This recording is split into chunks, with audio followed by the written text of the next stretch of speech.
pas mal, déjà fait parce que celles-là, elles ont tout fait. Elles ont fait l'acacia, elles n'ont rien fait. Elles ont fait le châtaignier, elles n'ont rien fait. Mais elles étaient super belles en population. Il y avait 8-10 cadres de couvée en bas. Chaque fois qu'on faisait une récolte, on montait 2 cadres de couvée pour pas qu'elles essaiment. Mais vides. Et vraiment belles. Elles sont arrivées très populeuses. Et je m'attendais à mieux ici. Ouais, Bon, mais après, il a vraiment manqué d'eau cette année. il a manqué d'eau. Nous, on a les balances qui nous donnent l'hygrométrie. Tout l'hiver, il n'a pas plu. Le printemps, il n'a pas plu. Et il a plu. Il a fait un orage, je ne sais plus quand. C'est tout.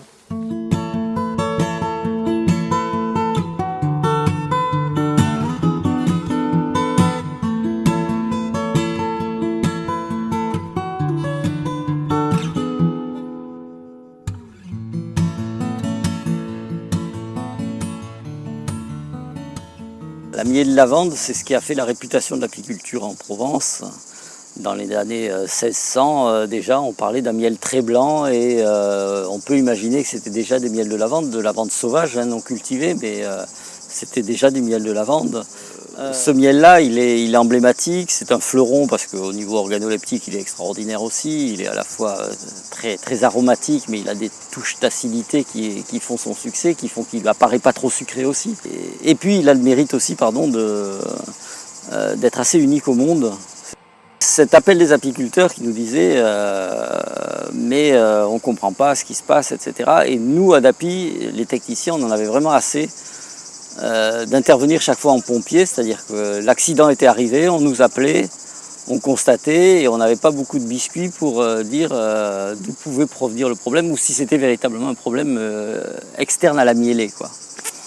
Et d'où l'idée de monter un observatoire. Alors ça, on a commencé dans les années 90, 91, où on avait un espèce de petit processus en dehors de l'INRA, là, entre nous, entre apiculteurs, on faisait des ruchers homogènes qu'on répartissait et on faisait du suivi de ruchers. On a acquis un certain nombre de données, mais ce dont on s'apercevait aussi, c'était que chaque fois qu'on mettait en route quelque chose, le problème il se manifestait ailleurs. C'était une espèce de rotation où on n'était jamais au bon endroit au bon moment pour constater ce dont s'apercevaient les apiculteurs. On s'est associé évidemment à l'INRA pour avoir la couverture, programme de recherche, et puis les protocoles bâtis par André Kretschmar qui sont vite arrivés et qui se sont imposés à nous comme quelque chose d'important parce qu'il y a une telle diversité dans un rucher que si on n'a pas 24 ou 25 ruches suivies par rucher, ben on peut tout à fait passer à côté d'un problème. La principale difficulté, c'est de dire comment on apprécie une dépopulation. Le premier réflexe, c'est de dire si ça se dépeuple, c'est qu'il y en a moins, donc on doit pouvoir le compter. Et la difficulté apparaît en disant mais compter, on ne sait pas faire.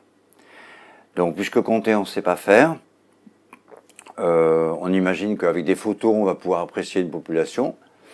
Et en discutant avec les apiculteurs et les cadres de la DAPI, on trouve finalement que la meilleure idée est de transformer cette idée de dépopulation en une idée qui est plus mesurable, qui est de parler de l'activité de la colonie. Et donc, on ne va pas parler de dépopulation des colonies, mais on va parler du manque d'efficacité ou du manque de productivité ou du manque de rendement, ou maintenant on parle de performance. Voilà.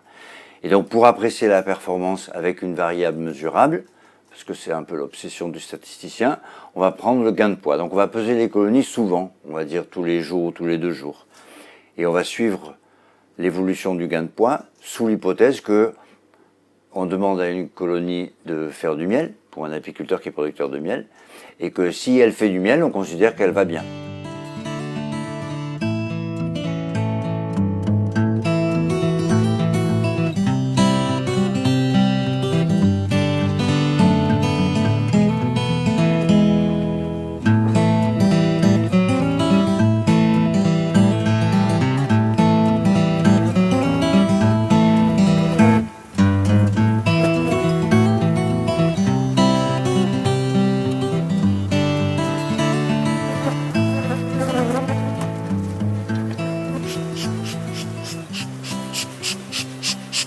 On a 24 ruchers d'apiculteurs professionnels qui sont mis à disposition de cette expérimentation.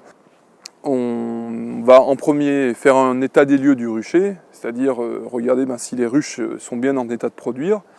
Ensuite, on va faire un choix en fait, assez subjectif des colonies, c'est-à-dire qu'on va considérer que les ruches qui sont arrivées sont des ruches qui sont aptes à produire. Donc on va vraiment qu'éliminer les ruches qui sont malades, qui ont perdu la reine, qui sont en remétrage. Ensuite, donc, on va numéroter l'ensemble des ruches. On va peser les ruches avec le corps et la hausse qui est vide séparément. Et on va faire une description de la structure des colonies. Donc cette description de la structure des colonies, c'est ce qui prend le plus de temps.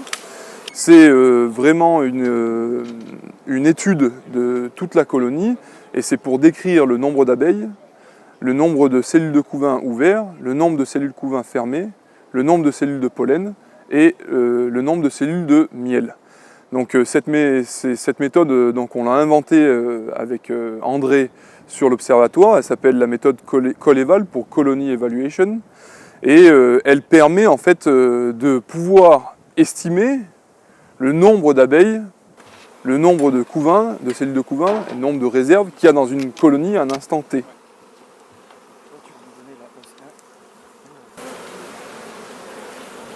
40 abeilles, 35 abeilles, 60 operculés, 10 ouverts de l'autre côté, 50 operculés, 5 ouverts. En même temps qu'on fait cette mesure-là, on va aussi prélever les abeilles qui vont nous servir aux différents échantillonnages, que ce soit pour la génétique, les biomarqueurs, et on va aussi prélever des abeilles pour les varrois, pour estimer le nombre de varrois phorétiques. Donc, les ruches sont placées sur les palettes de pesée pour que la personne qui vienne pendant les 30 jours peser soit quotidiennement, soit tous les 2 jours les colonies, elle puisse venir peser avec la balance de pesée qui est adaptée, c'est comme un diable en fait, peser la ruche avec toute facilité et toute simplicité qui ne va engendrer aucune perturbation aux colonies. Et à la fin, en fait, on fait l'opération inverse qu'on appelle le démontage. Donc ça, c'est à nouveau l'équipe entière qui repart sur les ruchers.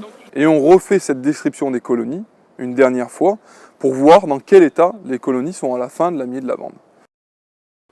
Donc l'observatoire s'est mis en place, en fait, pour essayer de, fondamentalement, hiérarchiser les facteurs de la variabilité de la performance de la colonie, en essayant de dégager les facteurs sur lesquels l'apiculteur pouvait avoir la main. Et la chance qu'on a eue, d'une part, ça a été la collaboration des apiculteurs qui ont bien voulu mettre les ruchers à disposition. La deuxième chance, ça a été l'obtention d'un financement 9 années durant par les fonds européens gérés par le ministère de l'Agriculture via le FEAGA, et qui ont permis de faire durer cet observatoire avec 8 années de mesures effectives.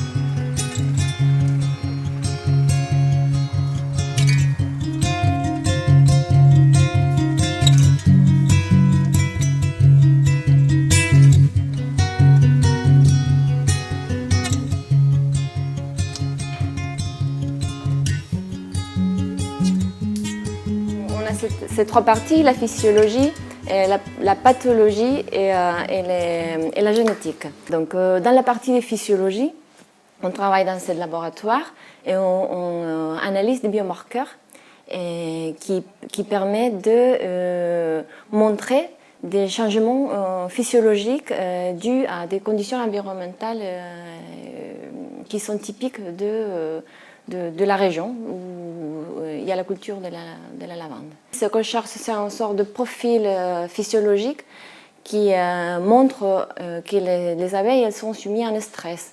Donc les chapitres de pathologie, il s'agit d'analyser des virus.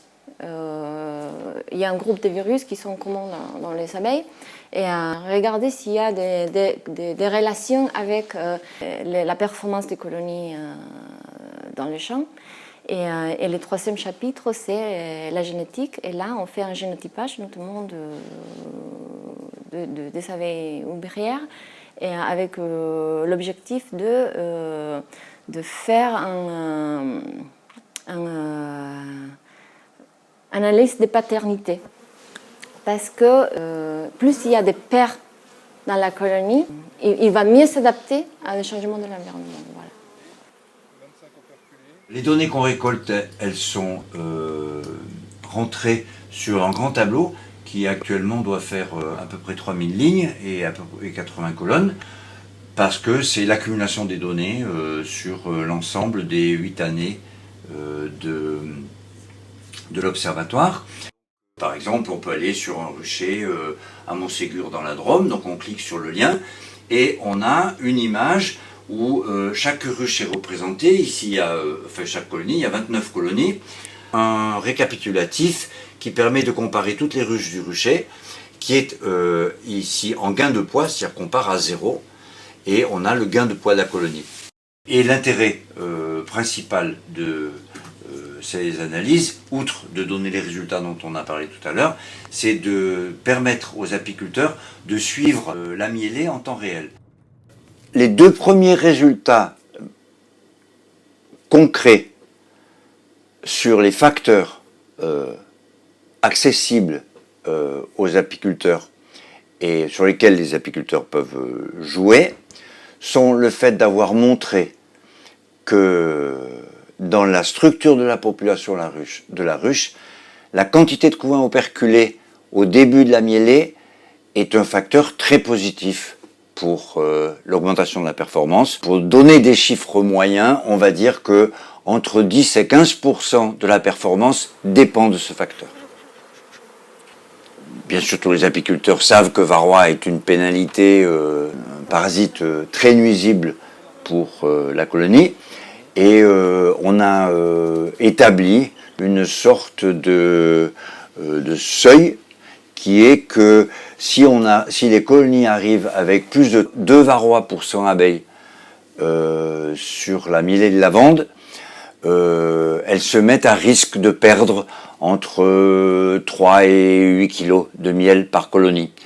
Ces 2 facteurs-là sont sortis clairement et ça conduit d'une certaine manière à orienter le point de vue des apiculteurs sur le fait d'essayer de faire attention pour amener des colonies qui au moins répondent à ces 2 critères.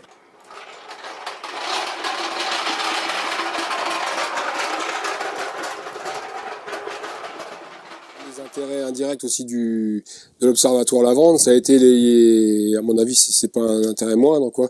C'est les liens qu'on a pu tisser avec le monde agricole.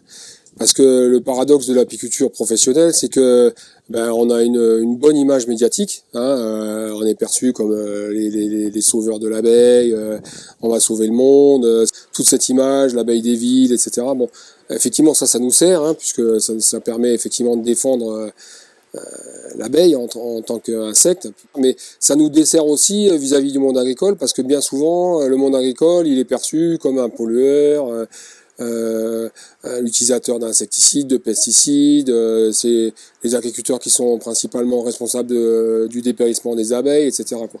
Donc nous on est avant tout des éleveurs, hein, on se revendique en tant qu'agriculteurs. On n'est pas des cultivateurs, on cultive pas le sol, mais on est agriculteur en tant que tel. Au même titre qu'un éleveur de bestiaux, quel qu'il soit, ou un vigneron, ou un maïsiculteur, quoi. On est vraiment dans le monde agricole, quoi. Et cet observatoire, ça a permis effectivement de nous rapprocher de partenaires, hein, que sont les lavandiculteurs, et de voir avec eux en tant que partenaires comment on gérait effectivement cette mielée de lavande qui nous sert les uns les autres, quoi. On subit pas les dommages du monde agricole, on en fait partie. Alors effectivement, les insecticides, ça nous porte préjudice, parce que si jamais il y a un insecticide qui est mal utilisé et qu'on a des intoxications, des mortalités d'abeilles, on a un préjudice. Mais voilà, à nous d'apprendre à le gérer avec le monde agricole. Je crois que les agriculteurs, ils ont besoin aussi de gérer leur culture et d'avoir besoin d'apporter des traitements à un moment donné. Il ne faut pas que ça nous porte préjudice, mais nous, il ne faut pas non plus qu'on leur tape sur le dos. Et l'observatoire, ça a permis justement de tisser des liens avec le monde agricole et avec les lavandiculteurs. Et ça, il faut On s'est inscrit dans le monde agricole maintenant, il faut qu'on continue dans cette démarche-là, quoi. D'ailleurs, on le fait puisqu'on a d'autres liens qui se tissent avec les arboriculteurs maintenant. On a des suivis de ruches chez les arboriculteurs. On essaie de mettre en place des réseaux d'apiculteurs professionnalisés dans la pollinisation. Et voilà, ça va dans le bon sens, quoi. Le fait d'avoir de la longue durée, d'une certaine façon, dans un projet de recherche, a permis d'acquérir des connaissances auxquelles on n'aurait pas eu accès si on avait fait un projet sur 3 ans. Il s'agissait de construire un modèle, en quelque sorte, de ruche virtuelle qui permette de décrire, donc d'une part, les dynamiques de population d'abeilles aux différents stades, c'est-à-dire le stade d'œuf, le stade larvaire, donc tout ça, ça se passe dans le couvain, et le stade adulte, et d'autre part, de décrire la dynamique de gain de poids de miel à l'intérieur de la ruche. Donc parmi ces paramètres, les plus importants sont par exemple l'espérance de vie des abeilles, ou encore la capacité des abeilles adultes à produire du miel, donc ça va être par exemple un certain nombre de milligrammes par jour et par individu. Et donc pour pouvoir connaître ces paramètres, on s'est basé sur les données de terrain, en l'occurrence sur 15 000 observations, et on a utilisé une approche statistique qui a permis d'estimer ces paramètres et donc d'en connaître la valeur ou encore la distribution de valeurs possibles. Et donc une fois les modèles paramétrés, on va pouvoir les exploiter, c'est-à-dire qu'on a un modèle, d'une part un modèle mathématique, et d'autre part on connaît la valeur des paramètres moyens, disons, ou leur distribution, et on va pouvoir utiliser ces modèles pour répondre à différentes questions ou encore faire de la scénarisation. Entre 2009 et 2015, 3000 ruches, à peu près 3000 ruches ont été observées durant un mois chacune. Et donc ces 3000 ruches appartenaient à peu près 160 ruchers et qui étaient localisés dans 3 régions différentes, l'Uralbion, la Drôme et Valençol. Et en fait, on a fait une première observation sur ces ruches à l'aide d'outils statistiques. C'est que à l'intérieur d'un même rucher, les ruches étaient fortement synchrones. Donc ça, c'était la première observation.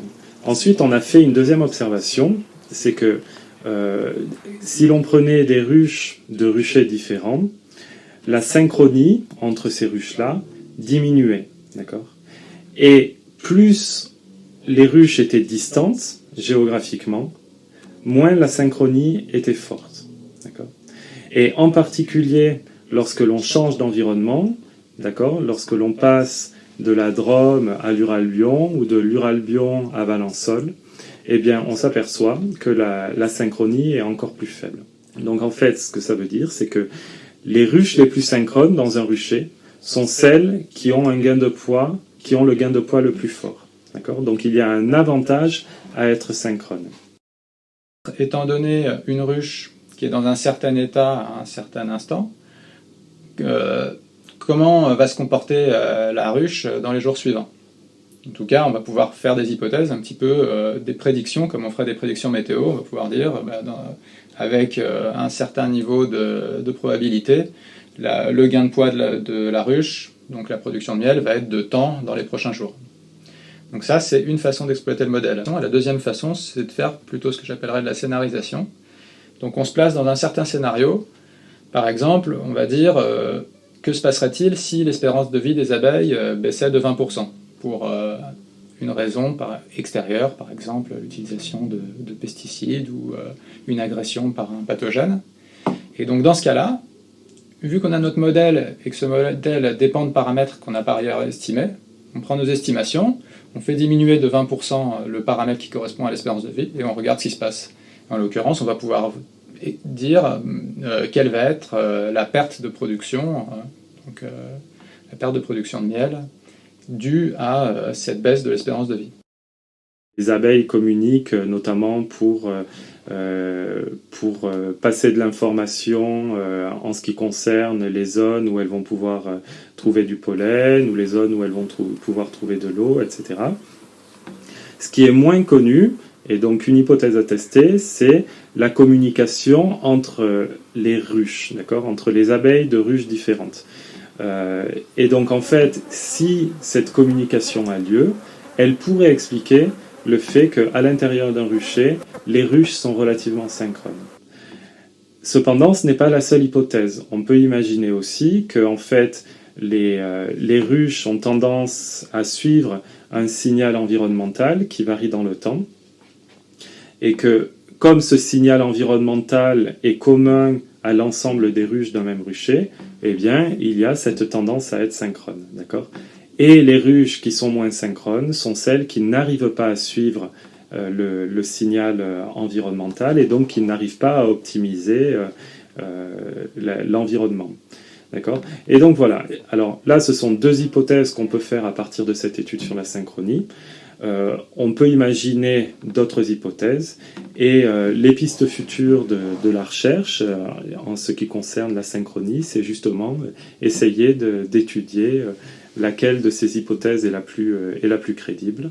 Et donc ça lance sur à la fois de nouvelles questions et de nouvelles recherches. On est donc parti d'une question qui était pratique. Il y avait des problèmes sur la vente. On a vu qu'on avait essayé de les décortiquer. Et au bout du compte, qu'est-ce qu'il ressort de toutes ces expériences ? On a des résultats biologiques, on les a montrés, qui sont des informations pour les apiculteurs, pour leur permettre de conduire leur ruche un peu mieux. On a aussi un panorama de recherches qui ont été faites parce qu'il y a beaucoup de données, parce qu'il y a beaucoup d'éléments et de colonies sur cet observatoire, dans des domaines qui n'étaient pas beaucoup explorés, comme par exemple les recherches qui ont été faites sur les marqueurs physiologiques, les virus et la génétique. Alors, il n'en sort pas pour l'instant des nouvelles conduites de ruchers, mais il sort beaucoup de questions sur la biologie de la réponse des abeilles à ces différents types de stresseurs. Avec un ingénieur informaticien qui travaille ici à l'unité de BioSP, qui est Malek Haddad, on a constitué la structure d'une base de données. Et donc on a transformé le grand tableau dont on a vu la dimension tout à l'heure en une base de données qui est une toute autre structure et qui permet à quiconque de venir interroger la base de données pour savoir quelle était la conformation des colonies qui ont bien performé en 2010 dans telle région. Voilà. Quel était le climat, parce que la base de données comporte aussi une base climatique. Et l'ensemble des données qui ont été collectées. Il faut rendre ces données disponibles à toute personne, que ce soit un professionnel, que ce soit un expérimentateur de terrain, que ce soit un chercheur, pour que les gens qui aient de nouvelles idées puissent se servir et avoir les idées que nous, on n'a pas su avoir, par exemple. Vous avez déjà été piqué par une abeille morte ? 5 fermés,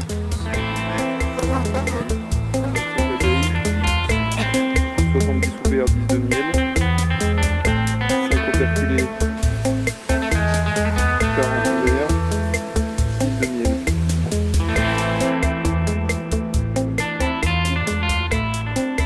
20 abeilles, 15 abeilles, 30 operculés, 30 ouverts, 10 de miel, 25 operculés. Il n'y a que madame qui avait su répondre. 35 ouverts, 15 de miel.